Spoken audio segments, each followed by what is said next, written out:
You're listening to the audio production of Nothing is Impossible by Women of Faith, published by Thomas Nelson and read by Rebecca Gallagher. Part 1. Chapter 1. Nothing is Impossible by Mary Graham. She was absolutely beautiful.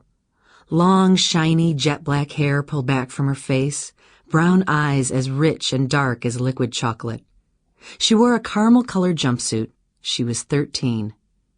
I might have been sitting across from any of the thousands of teenage girls I've met at our Revolve Tour events in America, but I wasn't even close. Though Jenna Lucado from our Revolve Tour team and this beautiful African teenager were sitting next to me, I couldn't have been farther from the Revolve Tour. I was in Ethiopia. The teenager's name was Sai, and she lived with her grandmother, clearly the matriarch of their family, and her mother, who seemed quiet and shy. Several other family members were there, but it was hard to know who was related and who might have been visiting for the day.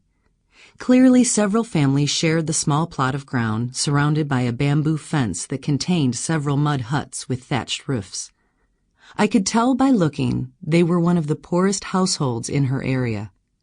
We sat in the hot sun, listening intently as the director of the World Vision Project in that village told us the heartbreaking story of what happened to Sai. As a World Vision-sponsored child, she was able to attend school, which clearly was the most important thing in her life.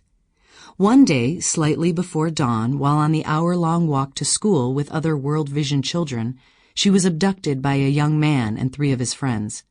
She fought to get away, but could not. Obviously, the men who took her recognized her as a child who had no strong defender or protector in her home. She tried to fight and escape, but clearly she could not protect herself. She screamed and cried, but no one could hear her among the trees and gorges. The abductors ran with her to a nearby town. On the way, 2 men with guns stopped them. The men demanded the abductors release Sai to them, but her abductors would not. In fact, they said to the men with guns, "She is our sister. We are not abducting her." The gunmen offered to pay $30 for her.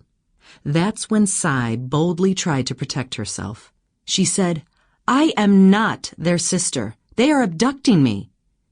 It wasn't clear what happened in that transaction, but in the end, the abductors left with Sai. She lost her shoes on the 24-mile, very rough and stony 8-hour walk. They took her to a small shack in town, raped her that very night, and locked her in the room alone. For 45 days, those who... Sample complete. Ready to continue?